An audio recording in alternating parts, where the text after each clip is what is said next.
gbogbo lóko lẹ́kàn àwọn ọ̀tọ̀kùnlé ìlú láti gbogbo orílẹ̀-èdè ilẹ̀ Yorùbá tẹ́ ẹ tó síbí báyìí látàárọ̀ mo kí ọmọ wa ambassador Dr. Tókunbọ̀ Awólọ́wọ̀ Dòsùnmú wà dàgbà o ètí mo kọ́ lẹ̀ sínú òwe mi ìlú kà mọ́ díẹ̀ fẹ́ jọmọ́ kí pòfẹ́sọ̀ ẹ̀ tó kàwé tí ó lè sọ mọ́ pòfẹ́sọ̀ ọlọ́run máa rìn lẹ́rù ó fẹ́ jọmọ́ mi ìlérè máa kà mọ́ etí àwọn èèyàn sọ tá a fẹ́ múlò níbi kàn tó jọ Elédùmarè àwọn ọmọ rẹ láti gbogbo lọ Yorùbá dé àtúpẹ́ síbí lóde lórúkọ Oòduà odù tó yọ nínú wa odù tó yọ Ifá sọ ní èjì ògbè pé orí pẹ́ lórí òde wú ẹ̀jẹ̀ kó lẹ́sẹ̀ òde ṣàkóso akọ àrórò ló pẹ́ lórí ìka ó fara jalẹ́gẹ̀ mọ́ ó sọ fún àwọn àgbààgbà mẹ́ta tí ń tìjẹ́lẹ̀ ọ̀run bọ̀ wá sáyé kílẹ̀ lọ ṣẹlẹ̀ à ń lọ lówó à ń lọ bímọ à ń lọ lọ́lá à ń lọ kọ́ni gbogbo ẹ̀ tó bá ṣe yé àríyàn kíkí kọ́ni kíkí bímọ. a pè ẹ́ ẹ̀yin Olódùmarè Oòduà ọ̀rọ̀ yàn àti ọ̀tún àti òsì pàlú méje pọ̀ bá gbogbo oúnjẹ àgbàdo lóko pọ̀ lórí. ojú òkùnkùn òdo wo bí adàsún ìbẹ̀rẹ̀ tó ní mọ́kànlá ọmọ ajá ń gbìyànjú gbàgbọ́. ẹni tá a rí ká kákúlẹ́kọ̀ àrífà lọ́fà àfọlọ́fà agbóbọ̀lùbọ̀ gbẹ̀dọ̀ tí wọ́n lójú jáwọn lápò jáwọn lóru wọ́n gẹ̀rẹ̀ odò ajága fẹ̀ ó kára kalẹ̀ tó dúdú ó wá bí gbọ́dọ̀ gbàlùgbà adé bóò láàṣì sọ̀rọ̀ Yorùbá sí o Ọlọ́run sì wá lẹ́yìn àwọn tó wà bí sọ pé àwọn tá a yàn tá a lò yàn ọ̀tọ̀ ní bí wọ́n ṣe a lè yí wọn padà ìfẹ́ ìjọ lọ́wọ́ lè yí padà ọ̀rọ̀ ló fi jíjọ tẹ bá wọn ránṣẹ́ aṣọ fún wọn láti jíṣẹ́ fún wọn tẹ bá wọn ránṣẹ́ ẹ ti rán wọn fẹ́ lẹ́nu pẹ̀lú ògbọ́rọ̀ láàrin Aláàfin àtọ̀ni pẹ̀lú ògbọ́rọ̀ láti ṣe ìrírí dà.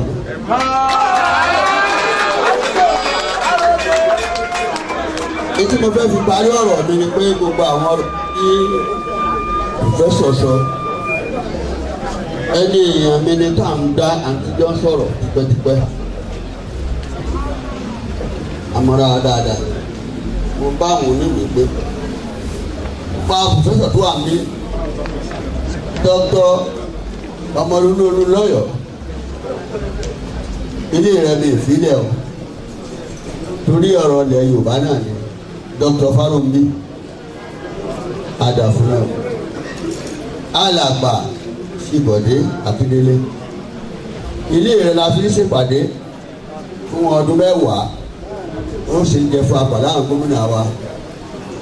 nígbà tí àwọn Lamadísínà jẹ́ gómìnà ẹ fẹ́ ṣẹ̀ṣẹ̀ gbé àjókòó àdó wọn ọgbà ṣùgbọ́n Ọlọ́run náà wọn lè gbà. mo dúbà yín o òpó yín o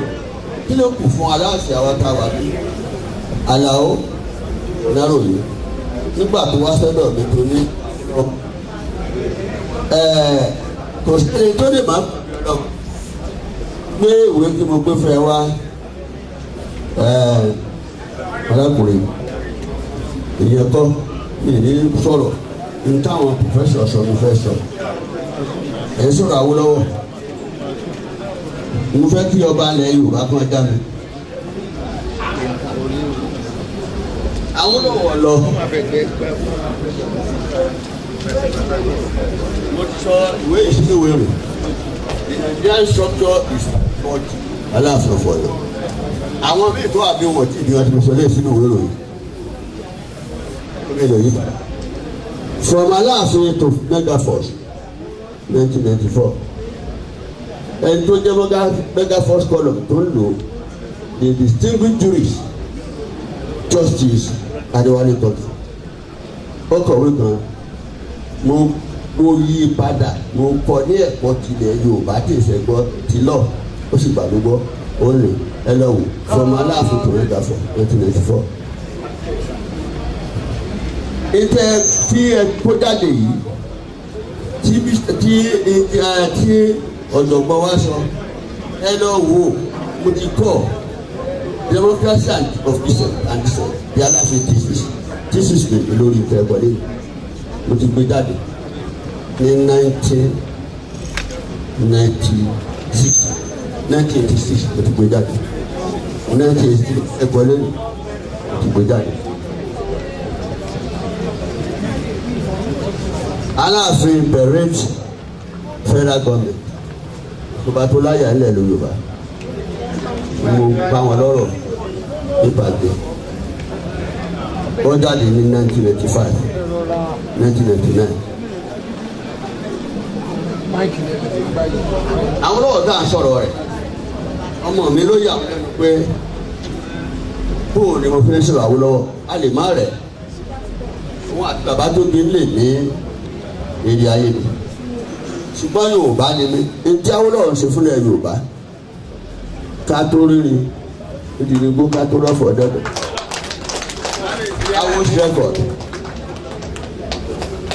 Awól's record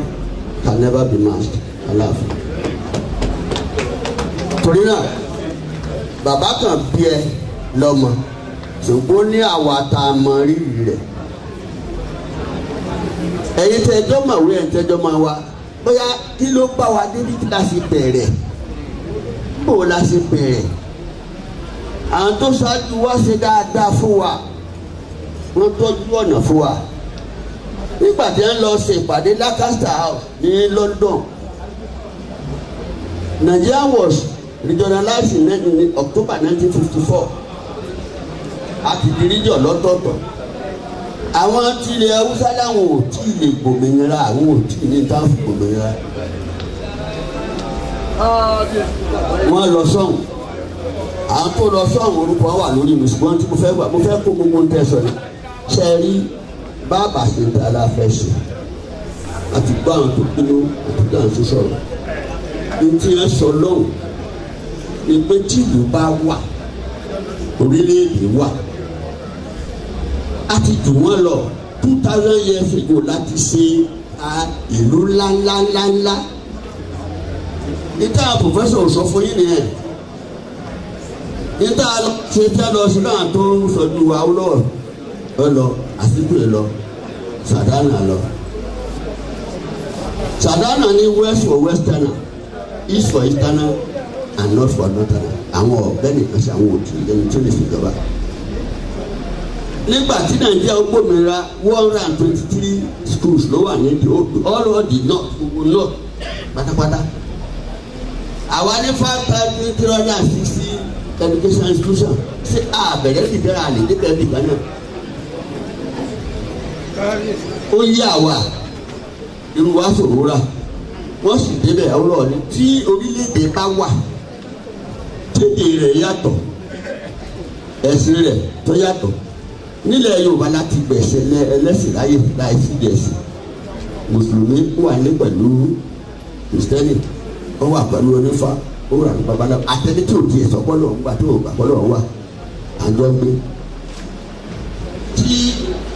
àṣà wa bá ti wọṣọ bá ṣe jẹun bá ṣe sígbẹ̀ tó bá yàtọ̀ bí a ṣe ń wò pé ṣe ayé ọmọ ẹ̀dá world view títàn wa yàtọ̀ constitution tó yẹ ká ṣe ní federal system of government ẹlẹ́kùnjẹkùn àwọn yòókù sọ̀rọ̀ Àsìkò ní one country one constitution one destiny Awólọ́wọ̀ dà kò sí one country. Nàìjíríà yàtọ̀ fún Italy Nàìjíríà yàtọ̀ French nation gbogbo French Nàìjíríà is not like that nationality ni wá tá a bá sì gbé afẹ́ papọ̀ aláti ṣètò jẹ́ pé ẹlẹ́kùn ẹ̀jọ̀ kó mà jù bára èèbó ní Awólọ́wọ̀ ní ló ní làákàyè wọ́n sì gbé wa fún àṣẹ federal system of government ẹlẹ́kùn jẹ́ kó wọ́n máa ṣe kúrẹ́ ńlá ṣe bóòlù wa ṣe àparẹ́ nígbà tí wọ́n kọ́kọ́ dagi ní ìrú tá à ń bá bọ̀ ẹni stadium ẹni tó wá wo stadium gbà títí fún màfẹ́ bá di dájàjà ó ní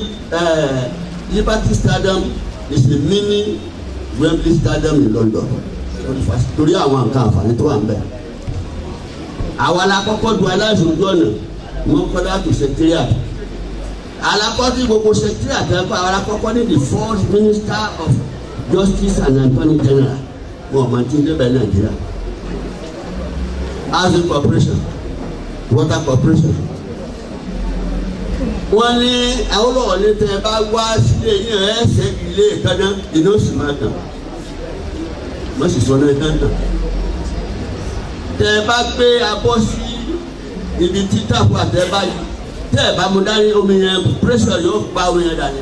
omi jáde àwọn náà jà sọ̀rọ̀ àwọn ọmọ Israẹli ló wá ṣe wa the 4-5-star hotel ní Nàìjíríà Premier Hotel 5-star hotel £1 million ní àwọn Israẹli fi bọ̀ fún wa. Alákọ̀ọ́kọ́ fi oúnjẹ sínú agolo ẹ̀gúsí ẹ̀fọ́ àwọn aláǹfin máńgò gbogbo ọdún gbogbo wà láàmú máńgò àti ọ̀gbìn ìbò alákọ̀ọ́kọ́ sí. Alákọ̀ọ́kọ́ skyscraper wọ́n ní wọ́n kọ́lé gan o wọ́n fi báàlù bó ẹ máa wó yóò jẹ́ àjà méjìdínlógún kó wọn àfikọ́lé tí ò yẹ wó wọ́n kọ́ kéèpù láti jọ náà iná tí wọ́n fi sí láti Mọ́kọ́lá sí sẹ́kírà tí iná tí wọ́n fi síbẹ̀ ẹnì kan ò rí já lóko yẹn fi sókè ẹnì àfẹnú bá kú ní ọlọ́kù òkè rẹ̀ ọ̀nà òkú àwa rò pé kò ní ọkọ̀ méjì ó fi kẹ̀kẹ́kẹ̀kẹ́ etí bá sì ń bọ̀ kò ní kọlu rẹ̀ kọ́ ni wọ́n sì ṣe wọ́n ṣe. lórí tí wọ́n kọjọ́ tí Queen Elizabeth 1950 tí wọ́n á sí ojú ọ̀nà mo lè kọ́ ní ṣùgbọ́n kì í sọ̀rọ̀ òun lábáwá. Parliamentary tẹ ẹ bá fẹ́ lọ wò intensive parliament nísìnyí ẹ lè mọ iye òfin tí ẹ ti ṣe ní ọdún mẹ́jọ tí adúmọ̀lò òfin tí ẹ bá ṣe ẹ̀ lè mọ́ òfin tí ẹ lè kà ẹ̀yin professor àti ẹ bá lọ sí government printing press ṣùgbọ́n nígbà táwọn ọ̀tẹ̀ bá ti sọ̀rọ̀ ní parliament láàárọ̀ ní aṣáájú ó jáde ó mọ̀ tí ẹni tẹ́ ẹ rẹ́sẹ̀ lọ sí bẹ́ẹ̀ lẹ́pẹ́ ẹni tẹ́ ẹ rẹ́pẹ́ ọmọ sọ̀rọ̀ aṣọ ojókòó ni that is participation lọ́gọ́dọ̀ ìyẹn sẹ́tọ̀ àwọn èèbó wa wò pé tí bá lọ báyìí àwa western region á bí tiẹ̀ ìwòrú àwọn pé wọ́n advice àwọn haúsá èyí ní kì í lura wọn ní house ọjọ́ tí ẹ ti lura ní l'Àbújá tí ẹ sọ sí àwọn sọ pé àwọn ṣe emergency s'Àbújá nàbà láàánú state zero emergency ní Nàìjíríà àwa Yorùbá náà làbóṣe lọ́wọ́ pé ṣe bá fẹ́ máa wọ́n lọ́ọ̀ ní ẹ̀ ṣe lò àwọn olówó wà nílẹ̀ lókè àdé wọ́n jà ní secretariat ẹ̀rọ alẹ́ fi sí detention ẹ̀ẹ́dì tá a ti fura lò táwa bá bàbá jọba tí ọmọ mi sọ pé ó yà wọn lẹ kò lè yà mí lẹ́nu kò lè yẹ lẹ́nu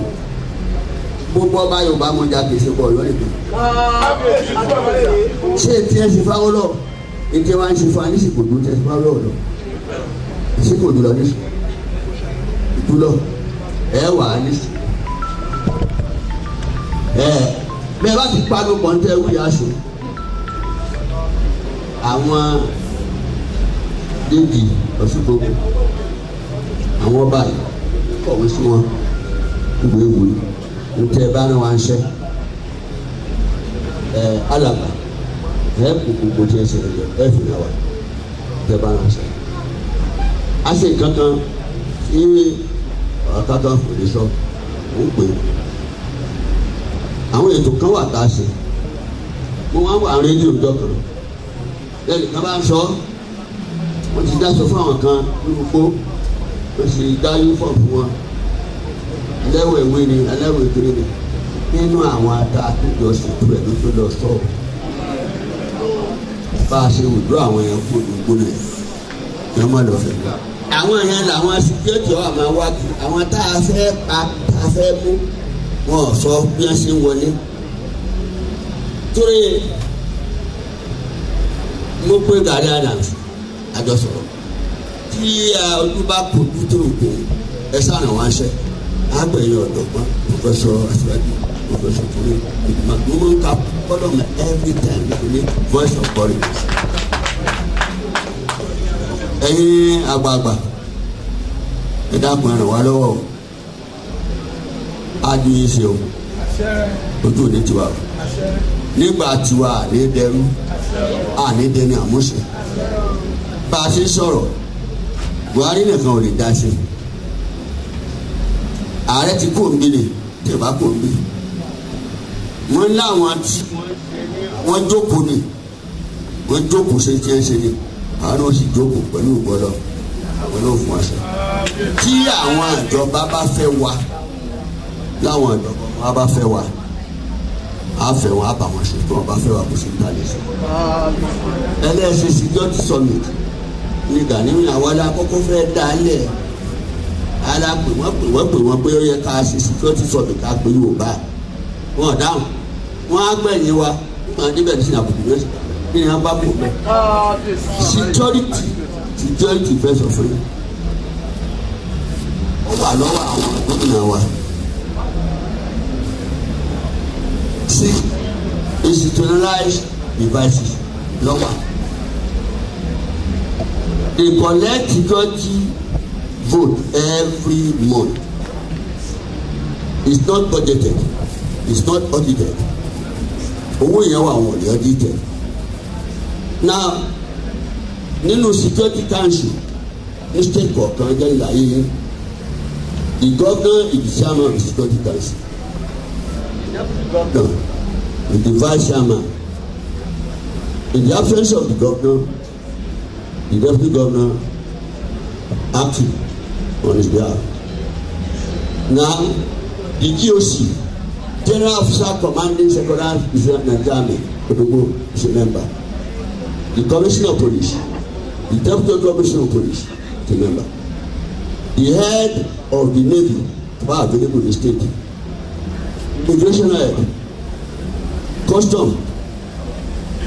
Bugabe, then Permanent Secretary, Special Services. Or lọ́bẹ̀ kò lè máa kà lọ dàmẹ́ then one is former strategic ruler in the state must be a member wọn fọkàsí àwọn tí wàá yọba kó kan because we are member of the strategic council now down the line wọn á ṣe security matter tẹ́ ẹ bá lọ tẹ́ ẹ bá parí security meeting wọ́n fi 10,000 sáàbò fún yín kò yẹ ní sí etí àwọn custom wípé àwọn ló lè bá ní wọ gbogbo lọ custom wọn mọ route táwọn kékeré wọ ní the immigration iye number of people tó ń wọ state kọ̀ọ̀kan one state ní ọ the special services department all security report tí ẹ bá gbogbo tẹ̀sán tí ẹ bá kọ sínú ìwé ìròyìn wọn máa sọ wọn lóko ni wọ́n sọ̀rọ̀ lóko madam all security matter ní local government kọ̀ọ̀kan wọ́n ní peace and security committee lèmi fẹ́ sọ̀rọ̀ lórí security ní sọ̀rọ̀ gbogbo tẹ̀ sọ yẹn lèmi ti lọ́bẹ̀ na wọ́n wá mú report yẹn ní local government kọ̀ọ̀kan wọ́n á sẹ̀lẹ̀ sí special services department to all the 30 local government in Oyo state report ó déwájú services yẹn wà collect gbogbo ẹ̀ á fi rẹ̀ ṣe sí government gómìnà kọ̀ọ̀kan ni wọ́n mọ ibi táwọn èèyàn ti ń wá tìwà lọ́dọ̀ wọn ṣìjọ́ tí ó sọ fún wọn. ìtẹ́bi ọ̀mà tí wọ́n ọ̀mà tí professor ọ̀mà a city governor must know from all these apparatus àwọn custom sọ ti wọn àwọn immigration sọ ti wọn èyí ò lè má tí wọn ò ní jẹ́ atẹ́gùn kò sí tí wọ́n máa gbà tí wọ́n ní sọ. now the problem you have tí ẹ bá tọ́sítọ́sí tẹ bá take wọn tọ́lọ́pàá bá fẹ́ act bá mọ̀yàn báwa ni sẹ́ẹ̀dì máa ẹni kún wá sàbùdá òfin ṣe. So you cannot see me in that security summit because I know all the things tí ó wà á dọ́dọ̀ gómìnà láàárọ̀ first thing 7 o'clock 7:30 lórí table security kìíní láti ọ̀dọ̀ DMI Director of Military Intelligence láti gbogbo wọn mọ̀ wọn coordinate wọn tún ní àwọn tẹ́ ń pè ní security civil defence they are now armed wọn mọ̀ tí ẹ bá ti ọ̀dà àwọn fẹ́ ṣùtù wọn bàtà ọ̀bá ọ̀dà kan ṣùtù wọn tẹ́ ẹ bá sì lọ kó forces tí ẹ kiri wọn èyí náà ní conventional forces ìjọba attack forces so yìí bọ̀tọ́ lábàáyọ mo fẹ́ bẹ̀rẹ̀ ẹ má jẹ́ ká máa kú Buhari ẹ má jẹ́ ká máa kú àwọn gómìnà wa ẹ má jẹ́ ká ṣe ẹbí ilẹ̀ wọ́n ṣe dáadáa ẹ̀rín àwa sí wọn. ẹ bá náà wọ́n sí àáfù yẹn lábọ̀ padà ẹ̀yin Yorùbá ẹ̀ní sọ pẹ̀lú o pẹ̀lú ògbó Ọlọ́run ó rí bẹ́ẹ̀ ni ẹ mà bó fìbò lè dá pẹ̀lú ògbó Ọlọ́run nígbà tó ní ṣe wá pẹ̀lú ògbó Ọlọ́run balẹ̀ wa fún wa professor ojú ayé yìí láti dáadáa ẹ fi yókù lẹ̀ tẹ́ ẹ bá ti sọ̀rọ̀ tán àlàó ó wá sọ́dọ̀ mi mo lè fẹ́ sọ nǹkan pa Awólọ́wọ̀ mo ti pọ̀ títí ìbá sọ pa Awólọ́wọ̀ ọjọ́ ti lọ mo ní ẹgbẹ́ báàgì Awólọ́wọ̀ mo ní báàgì kan mo fi ìwé Awólọ́wọ̀ gbogbo ẹ̀ mo ti kà mo wá sọ ìpínlẹ̀ tó bá sí péjì ìwé kan bẹ̀ yín sọ tó wà ń bẹ̀ fún ẹ̀sìn my lord we are in the midst of facing the stiff adherence to principle and law and many applications to it and if you wish to assist them Awólọ́wọ̀ ló sọ ní ti bí ó fẹ́ lọ́nà ó sì sọ pé I'm leaving the country in darkness I'm leaving the country in darkness only generation president general government will never know true democracy Awólọ́wọ̀ tó gbé sùn láti ló sọ bẹ́ẹ̀ nínú àlùkù ló sọ bẹ́ẹ̀ kí ló ṣẹlẹ̀ sáwọn tó ṣẹlẹ̀ náà bàbá ṣé báyọ̀ adébánjọ àti pàdé rí gbogbo ọ̀rọ̀ lọ́dà ọ̀gá ni mo fà yín lẹ́sẹ̀ ìjọ náà mo ní ẹ̀yìn jẹ́ kan Samuel Dokotu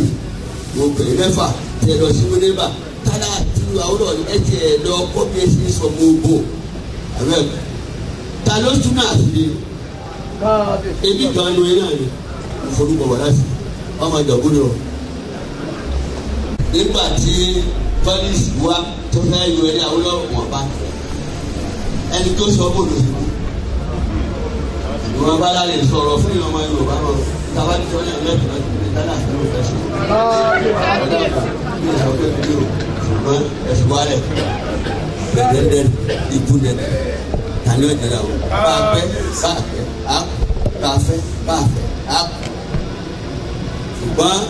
àní àǹfààní láti tó lẹ̀ wá sí a tún wọ́pọ̀ kùnú Buhari náà ebe yẹn ni a bá sọ̀rọ̀ bàbá bá sọ̀rọ̀ ní bá sì bá sọ afẹ́fẹ́ ti fẹ́ o àyẹ̀fọ́ ẹ̀dùn ṣùgbọ́n pé yà ó lọ kí ló fi orúkọ lẹ̀ bí ẹ ti ń bá bàbá ńlá ní ìtẹ̀lẹ́ta sọ̀rọ̀ bí ẹ ti ń bá nígbà tí Ọbásanjọ́ àmẹ́kọ̀ọ́ olùgbé kò ṣe kíní yìí fún wa ṣe ní ìṣẹ́ pẹ̀lú wa mo dúpẹ́ ẹ̀yìn ìdáfẹ́ kí wọ́n lọ́ọ́ ní. kábíyèsí Aláàfin Ọ̀yọ́ ó gbígbàdúrà ọ̀rọ̀ sábà lálágbàá àgbàdo gbọ́dá alágbàá.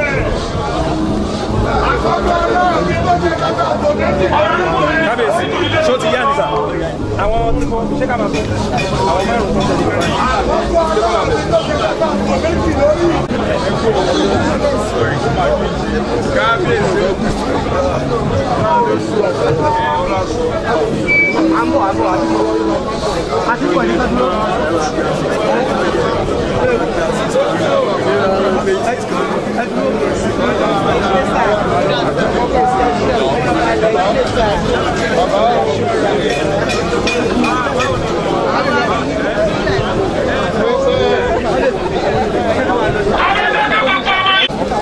kábíyèsí Aláàfin Ọ̀yọ́ mo ti fẹ́ wá lọ́dún. ìdí olúwa Aláàfin Ọ̀yọ́ tó ti gbàdúrà ọ̀rọ̀ sábà lálágbàá lágbàdo gbọ́dá lálágbàá ó sì gbọ́dọ̀ yẹ jẹ́. Bóyá microphone yẹn jà kan jẹ́ ká máa lọ. Títù kí ló dé tó.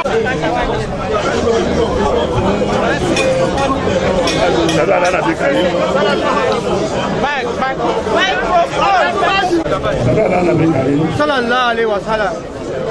Olúwa o, ọba aláàánú jùlọ, ìwọ lọ sí láyé, tó sì ní ọmọ tí lẹ́bẹ̀, máa fi gbogbo orí àti ìrẹ́ máa sọ wà wọ́n. Àṣẹ. Ẹ̀ka máa wà bá jẹ́ fẹ́, Àṣẹ. wọ́n ti kárí ìdààmú. Àṣẹ. Ẹ̀kọ́lá aláàbọ̀là. Wala quwwata illa billah. Ọya. Kábíyà lọ́nà ń bọ̀. Ọya. Kábíyà lọ́nà ń bọ̀ ya. Ọ̀dẹ́ mo sì bọ̀. Kábíyèsí ọdún aláyọ̀ máa padà sí. Ẹ ṣé bàbá wa, Pòfẹ́sọ̀ Kọ́lá Owólabí, àwọn ni wọ́n ń jà fìtàfìtà lọ́wọ́ lórí bí ètò ìjọba òṣèlú ọba. Kò sì ní parun o, wọ́n ti ṣe àlàyé àwọn ìgbésẹ̀.